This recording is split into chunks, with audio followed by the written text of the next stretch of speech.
aleluia, sejam todos bem-vindos a esta reunião online. Gostaria de dar as boas-vindas a cada um de vocês que está nos assistindo, é um grande prazer estar aqui. Bom, para começar, gostaria de iniciar fazendo uma oração, entregando tudo que vai acontecer, cada gravação que está ocorrendo, cada edição, e pedir para que o Senhor esteja conosco e fale aos nossos corações. Oremos. Senhor, te agradecemos pelo dia de hoje, te agradecemos pela semana que tivemos, te agradecemos porque o Senhor é um Deus que sempre está conosco e nunca nos abandona, Pai. Pedimos para que o Senhor mantenha-se conosco, que o Senhor esteja conosco durante nossos dias, que todas as decisões que nós tomamos durante o dia a dia sejam tomadas debaixo da Tua graça, seguindo a Tua direção, seguindo aquilo que o Senhor tem para cada um de nós. Pai, mais uma vez te entrego essa reunião, que cada palavra que for dita, cada vídeo que for gravado, cada momento que nós tivermos realmente seja guiado por Ti, que não sejam apenas as nossas palavras, mas sejam aquilo que o Senhor quer falar a cada um de nós, Pai. Te agradecemos por tudo que o Senhor tem feito em nossas vidas e aquilo que ainda vai fazer. Esteja conosco, Pai. Em Teu nome que oro e agradeço. Amém. Amém! Dando seguimento à nossa reunião, gostaria de relembrar que agora, este domingo, dia 31 de outubro de 2021, nós estaremos comemorando e relembrando os 504 anos da Reforma Protestante. E é um grande prazer, estar dirigindo nesse dia para relembrar um pouquinho algumas doutrinas, que unificam as igrejas da Reforma Protestante. Eu gostaria de ler as 5 solas escritas por Lutero, que dizem assim: Sola Escritura, que significa somente a Bíblia é a revelação de Deus e a regra da prática da igreja. Sola Gratia, a salvação é somente pela graça de Deus. Sola Fide, a justificação é pela fé e somente por ela, não por meio de boas obras. Solus Christus, Jesus Cristo é o único mediador entre Deus e os homens e não existe salvação fora dele. E por fim, Sola Deo Gloria, toda a glória que há no universo é devida unicamente a Deus. Agora nós faremos a nossa leitura bíblica, que hoje se encontra lá no livro de Efésios, capítulo 2, do versículo 1 até o versículo 10. Efésios, capítulo 2, do versículo 1 até o 10, que diz assim: Vocês estavam mortos em suas transgressões e pecados, nos quais costumavam viver quando seguiam a presente ordem deste mundo e o príncipe do poder do ar, o espírito que agora está atuando nos que vivem em desobediência. Anteriormente, todos nós também vivíamos entre eles, satisfazendo as vontades da nossa carne, seguindo os seus desejos e pensamentos. Como os outros, éramos, por natureza, merecedores de ira. Todavia, Deus, que é rico em misericórdia, pelo grande amor com que nos amou, deu-nos a vida com Cristo, quando ainda estávamos mortos em transgressões. Pela graça, vocês são salvos. Deus nos ressuscitou com Cristo e com Ele nos fez assentar nas regiões celestiais em Cristo Jesus, para mostrar nas eras que hão de vir, a incompatível riqueza de sua graça, demonstrada em sua bondade para conosco em Cristo Jesus. Pois vocês são salvos pela graça por meio da fé.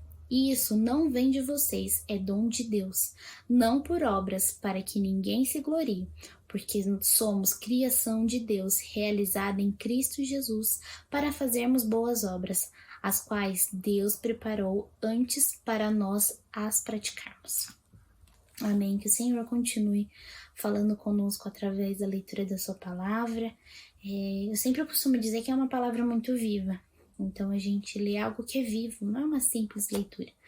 É algo que está vivo e que sempre estará vivo. Então que o Senhor continue falando conosco através da leitura da sua palavra, que nós lembramos sempre de ter o nosso momento de oração. E agora convido você a nós cantarmos 2 corinhos juntos, um que diz para sempre. Se você não conhecer, creio que terá a letra, você poderá acompanhar. E o outro corinho que diz: abre os olhos do meu coração, que o Senhor esteja abrindo os olhos do nosso coração para nós escutarmos aquilo que Ele tem para falar para nós, porque logo após vai vir a mensagem do Major Nelson. Que o Senhor esteja abençoando a cada um de vocês, que o Senhor dê um ótimo final de semana e um ótimo feriado.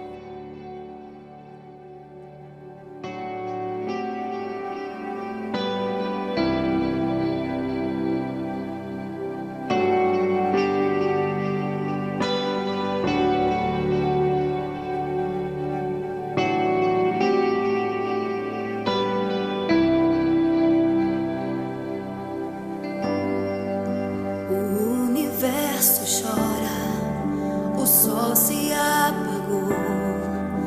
Ali estava morto o Salvador. Seu corpo lá na cruz, seu sangue derramou.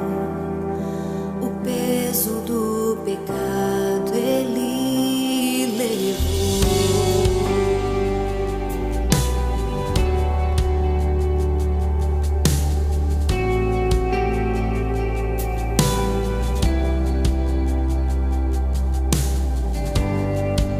Deus Pai o abandonou, cessou seu respirar, em trevas encontrou o Filho. A guerra começou, a morte enfrentou, todo o poder das trevas vencido foi. A terra estremeceu, o sepulcro se abriu, e nada vencerá seu grande amor. Ó morte, onde estás? O Rei ressuscitou, ele venceu pra sempre exaltado é, pra sempre adorado é, pra sempre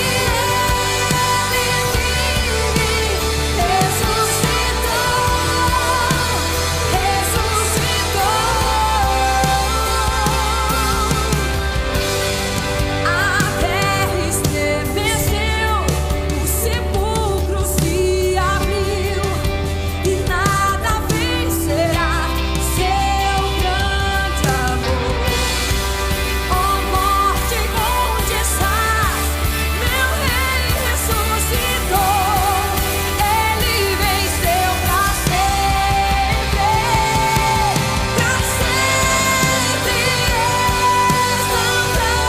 exaltado é, pra sempre adorado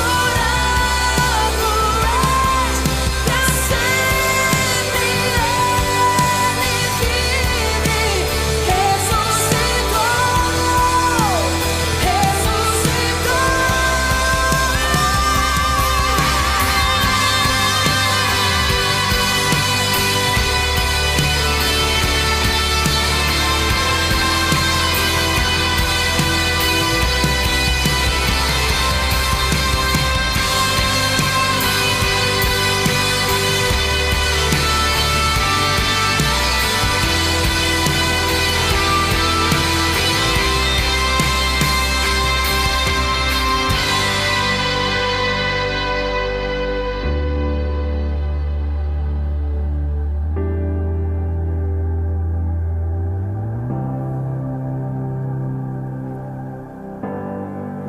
cantamos aleluia, cantamos aleluia, cantamos aleluia, o Cordeiro venceu.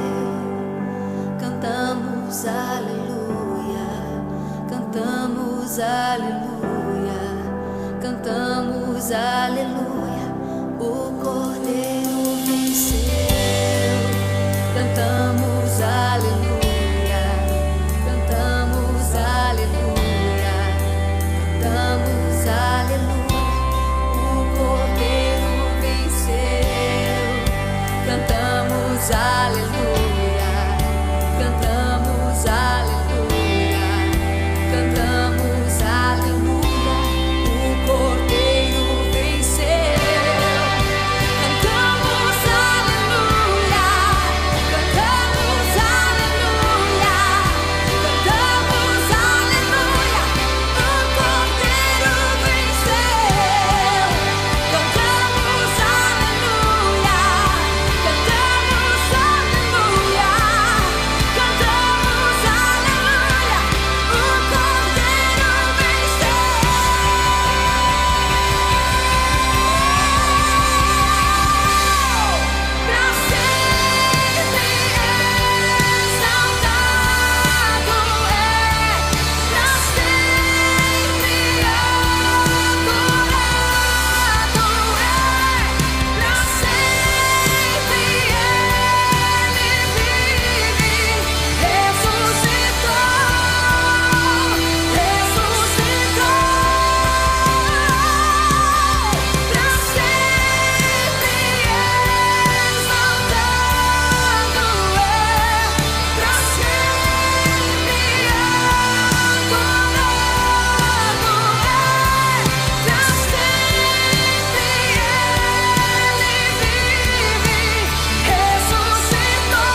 Abra os olhos do meu coração, abra os olhos do meu coração. Quero te ver, quero te ver. Abra os olhos do meu coração, abra os olhos do meu coração. Quero te ver, quero te ver. Exaltado e bem alto, brilhando a luz da tua glória. Derrama teu amor e poder, pois tu és santo, santo, santo. Exaltado e bem alto, brilhando a luz da tua glória. Derrama teu amor e poder, pois tu és santo, santo, santo. Santo, santo, santo. Santo, santo, santo. Santo, santo, santo. Quero te ver. Santo, santo, santo. Santo, santo, santo. Santo, santo, santo. Quero te ver. Abra os olhos do meu coração, abra os olhos do meu coração. Quero te ver, quero te ver. Abra os olhos do meu coração, abra os olhos do meu coração. Quero te ver, quero te ver, Senhor. Exaltado e bem alto, brilhando a luz da tua glória. Derrame teu amor e poder, pois tu és santo, santo, santo. Exaltado e bem alto, brilhando a luz da tua glória. Derrame teu amor e poder, pois tu és santo, santo, santo. Santo, santo, santo. Santo, santo, santo. Santo, santo, santo. Quero te ver. Santo, santo, santo. Santo, santo, santo. Santo, santo, santo. Quero te ver.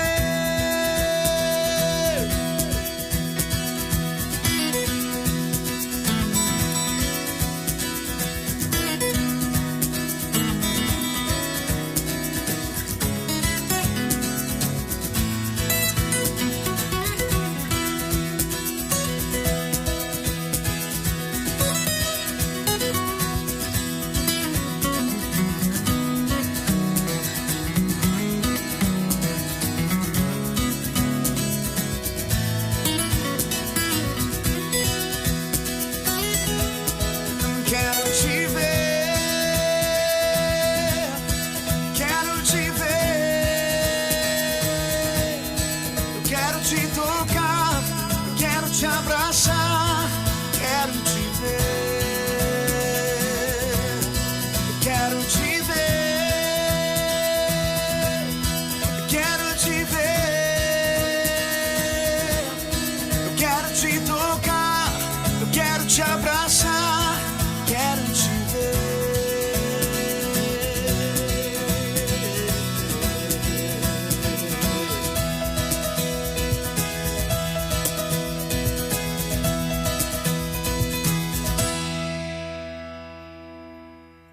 Aleluia! Nós saudamos a cada um dos queridos amigos e irmãos em nome de Jesus e oramos para que a sua santa palavra venha acompanhada do poder maravilhoso do Espírito de Deus. Esse é um domingo que marca uma data muito importante para nós que somos do ramo protestante da Igreja Cristã. 31 de outubro de 1517 marca o início da Reforma Protestante, movimento ao qual nós pertencemos, né? E nós agradecemos a Deus porque podemos fazer parte da Igreja Cristã, e a gente sabe que o intuito dos reformadores não era, nunca foi, criar uma nova igreja, né? Porque há um só fundamento, e esse é Jesus, há um só corpo de Cristo, mas a gente sabe que porque defenderam as verdades da palavra de Deus, então foram afastados do corpo dentro da igreja ocidental, né?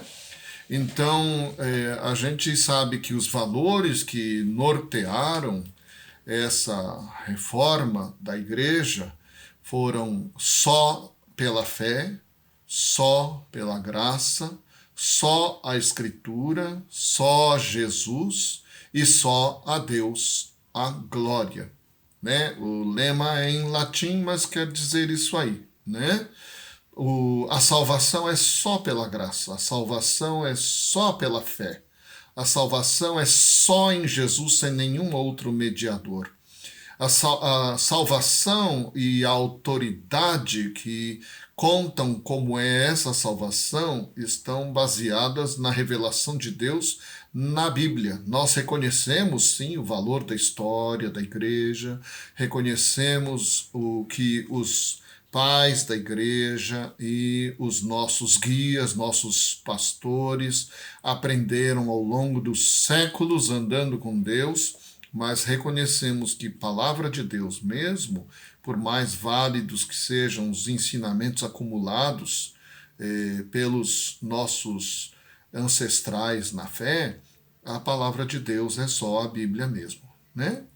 E a gente entende então que a glória é só de Deus. Efésios, que é o nosso texto de hoje, é um livro maravilhoso, né? Vocês sabem que sempre volto a esse texto e volto ao texto do dia de hoje mesmo, né? Mas cada vez que a gente volta e a gente se aprofunda, é algo maravilhoso, né? A gente sabe que esse texto é chamado como a coroa dos escritos de Paulo, né? O tema desse livro é a igreja, é a eclesiologia. Isso o Charles Dodd vai dizer, né? F.F. Bruce vai dizer que esta carta constitui o auge adequado dos escritos de Paulo, escritos remanescentes de Paulo, né? Porque ele alcança um todo integrado em um estágio definitivo. Doutrinas aqui são apresentadas em uma harmonia impressionante, cada uma no seu lugar, no contexto geral ou no conceito geral da salvação, né? Então, esse é um escrito da palavra de Deus que revela uma concisão, né, uma precisão da parte de Paulo. Por isso é muito impressionante quando a gente começa a ler, é verdade. A gente percebe isso na simples leitura dessa carta, né?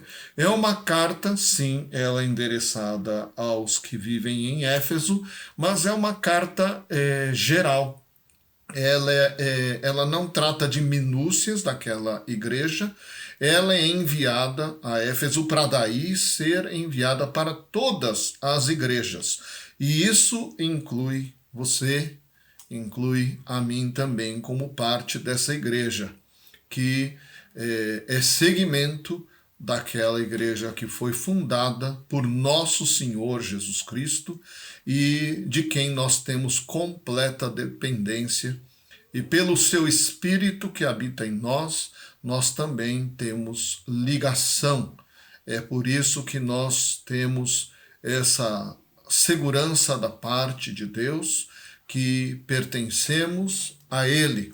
Isso é fantástico para nós. Espero que você tenha consciência disso. E Paulo está escrevendo aqui desde o versículo 15 do capítulo 1 e vai se estender pela leitura de hoje, capítulo 2, de 1 a 10, na verdade é um bloco só.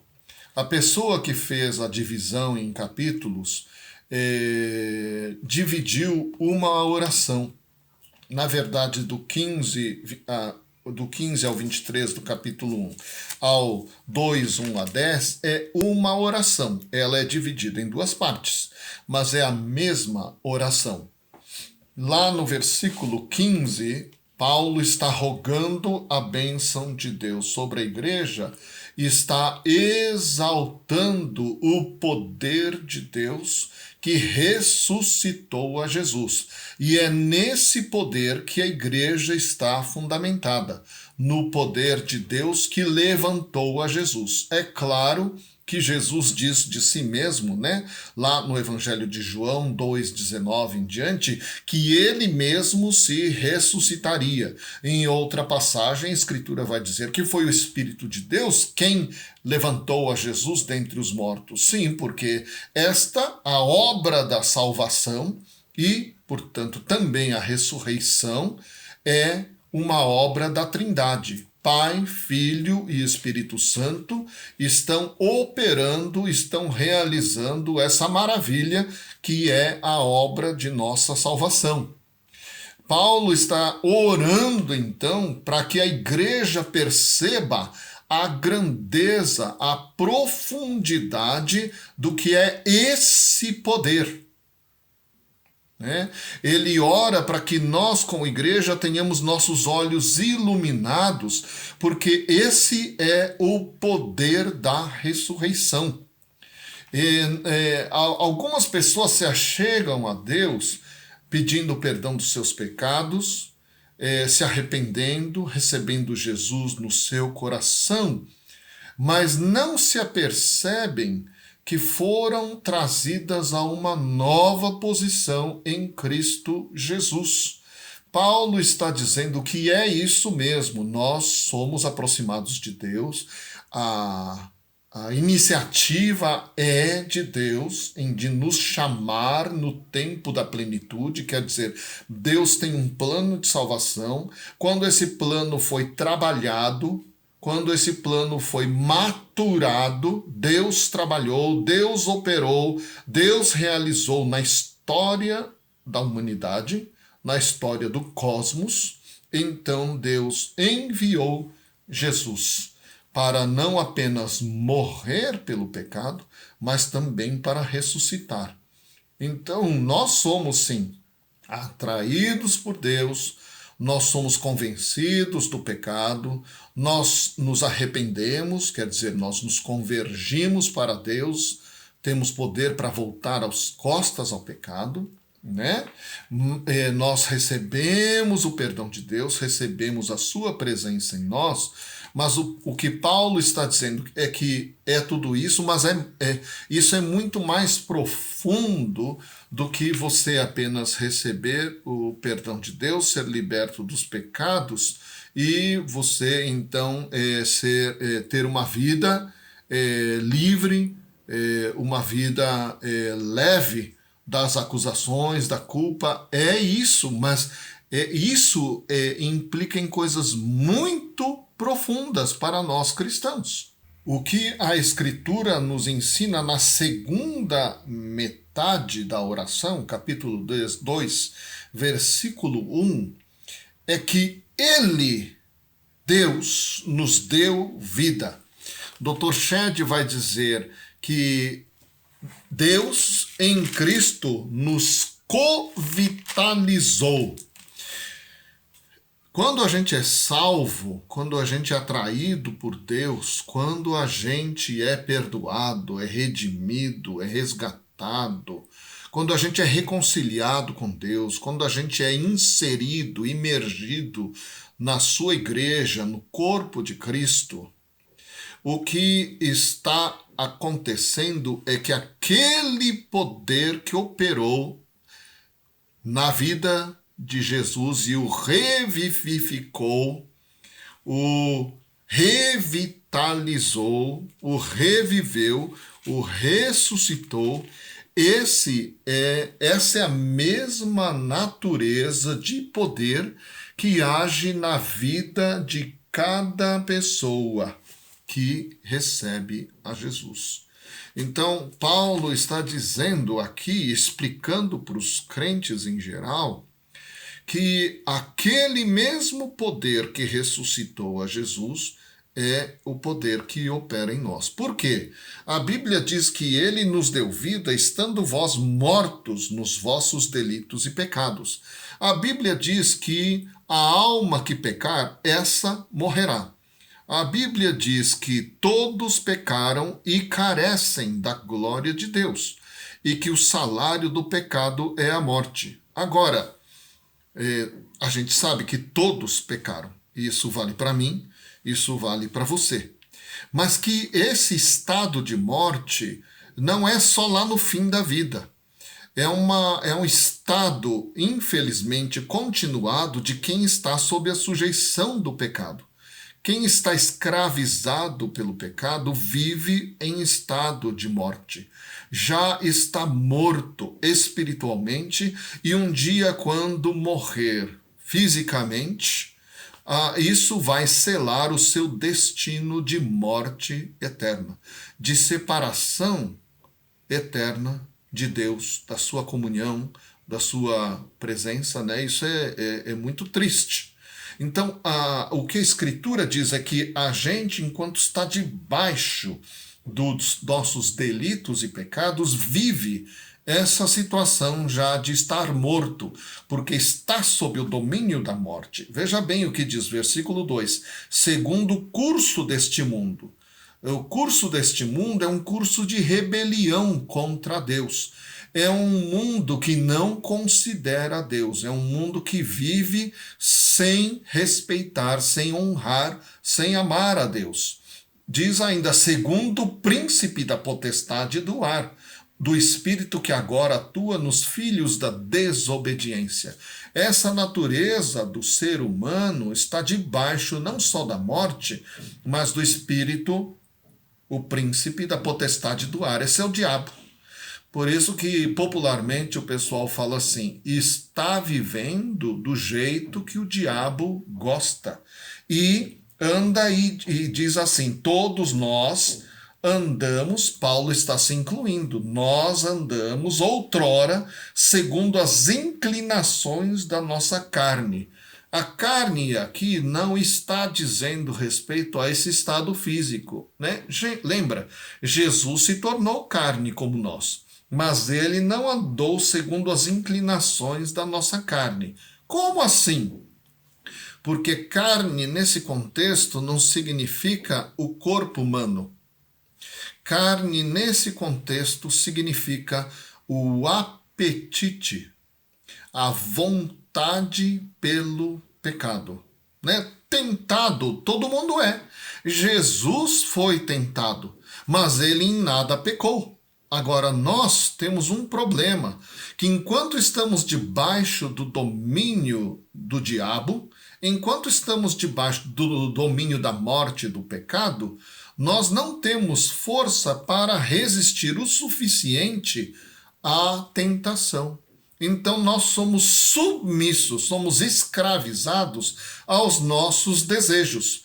A gente pode até querer não fazer, mas a gente acaba sucumbindo e a gente acaba dando espaço para essa vontade.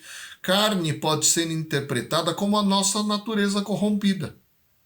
Nossa natureza, enquanto está debaixo do poder do pecado, ela é corrompida, ela não consegue fazer nada de certo. Ela não consegue fazer nada de bom.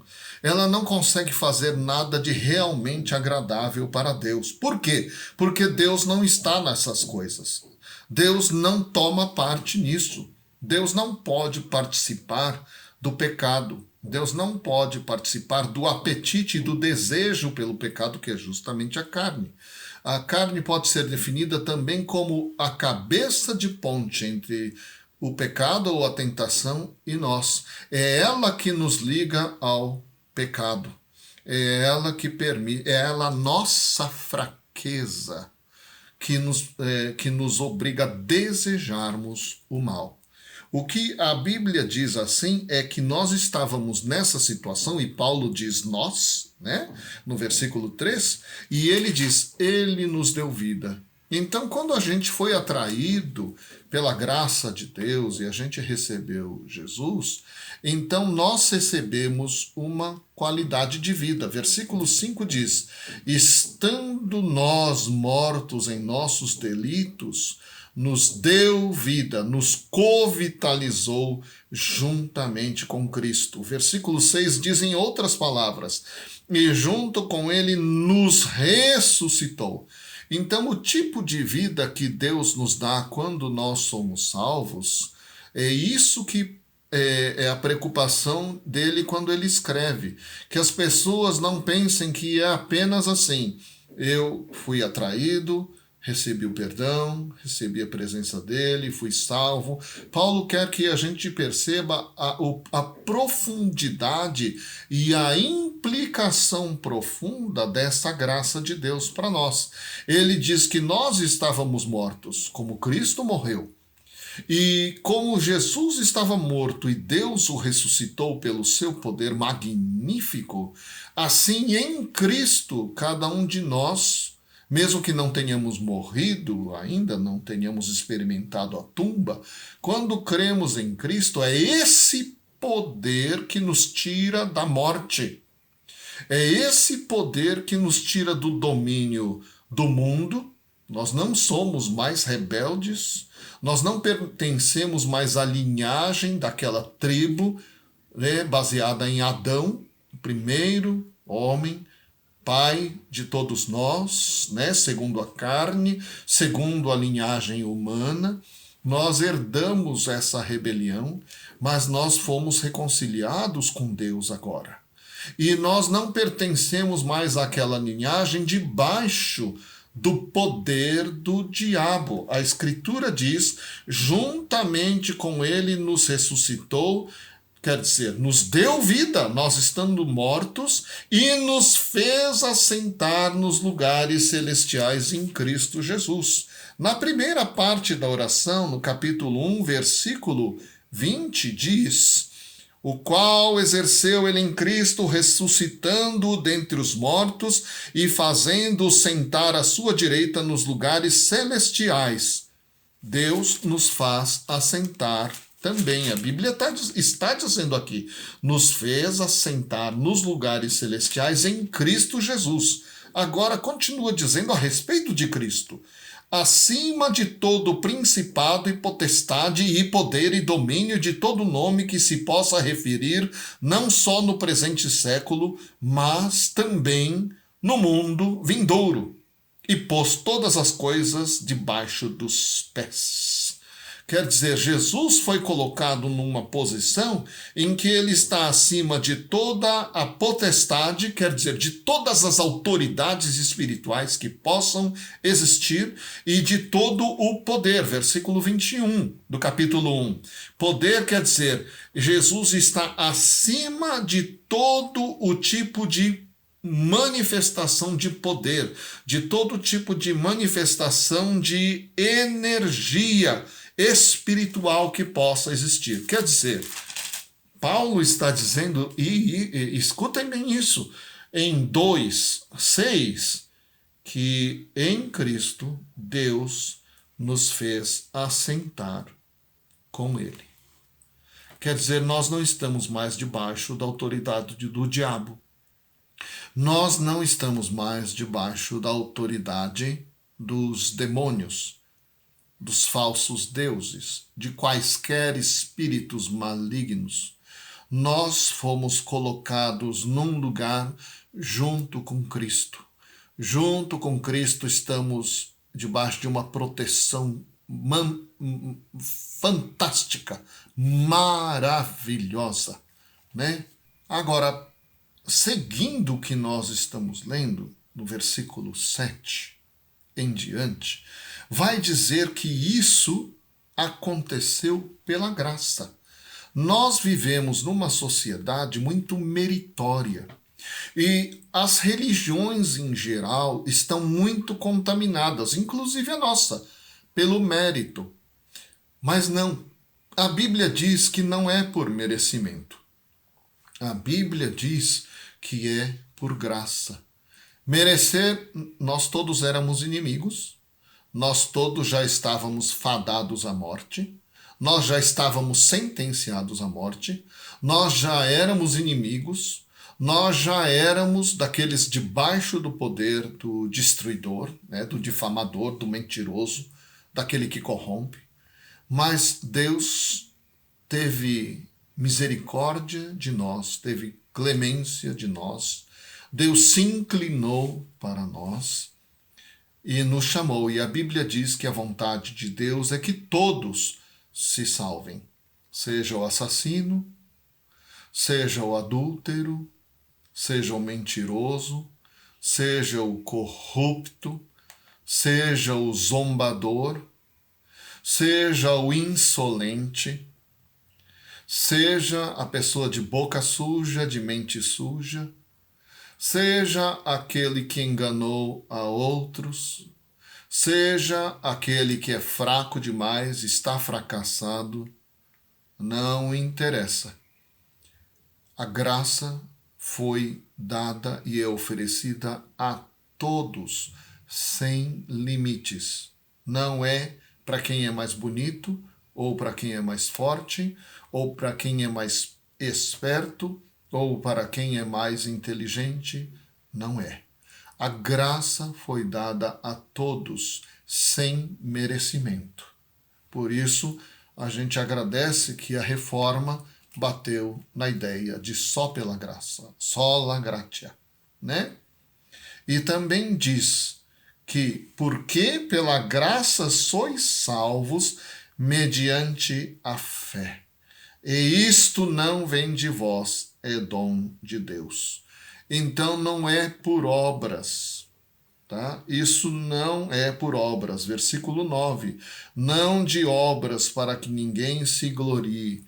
Ninguém pode fazer nada para acrescentar um ponto a mais, 1 grama, né, de merecimento para ser salvo, ou ser salvo mais do que o outro, para ajudar, porque não é por obra. A gente não pode fazer nada da gente mesmo, porque as nossas obras estão contaminadas. Enquanto estamos mortos em nossos pecados, tudo nosso está contaminado pelo pecado. Nada é digno de ser oferecido a Deus para agradá-lo. Ele se agradou de nós porque ele nos ama, mas ele se agradou de nós numa condição em que nós estávamos caídos, maltrapilhos, miseráveis, imundos.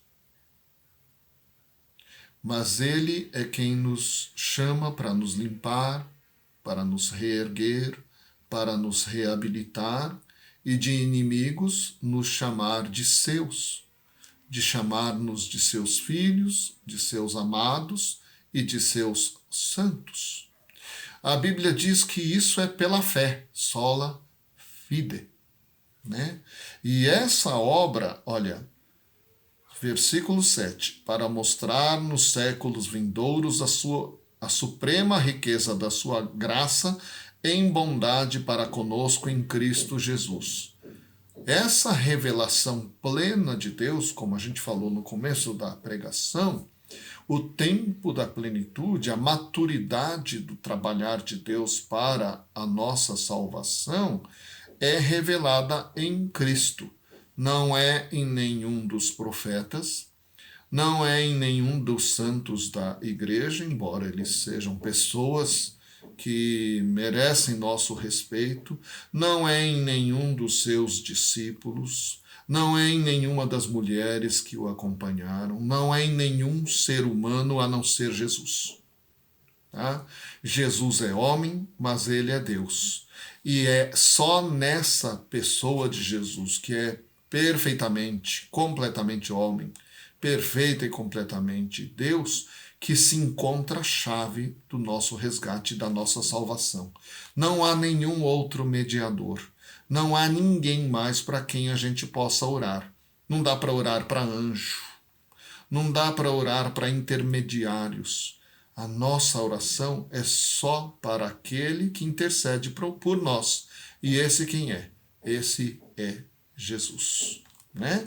Então, o que a Escritura está dizendo para mostrar nos séculos vindouros a suprema riqueza da sua graça, significa que nós somos salvos, sim, pela graça, mas para as boas obras. Embora as boas obras não nos salvem, uma vez salvos, nós somos destinados a boas obras. Por quê? Aí é que está o que Paulo está dizendo. Esse poder que operou a ressurreição de Jesus é o mesmo que opera em nós. É o mesmo que nos faz assentar nas regiões celestes junto com Jesus. É esse poder que nos tira da morte e nos ressuscita no poder de Jesus. É esse poder que quebra o domínio de Satanás sobre nós. É esse poder que quebra o poder da morte sobre nós. É esse poder que quebra o poder do pecado sobre nós. É esse poder da ressurreição de Jesus que quebra o poder da carne sobre nós. É claro que nós continuamos, perdoa as nossas dívidas, assim como nós aos nossos devedores.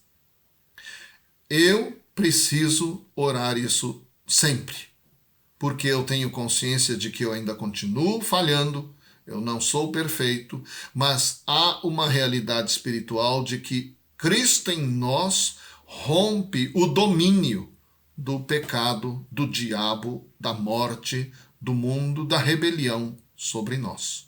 Agora, uma vez que esse poder habita em nós, então a gente precisa lembrar que esse poder leva a igreja e leva você e eu a produzirmos o fruto, a produzirmos o caráter de Cristo.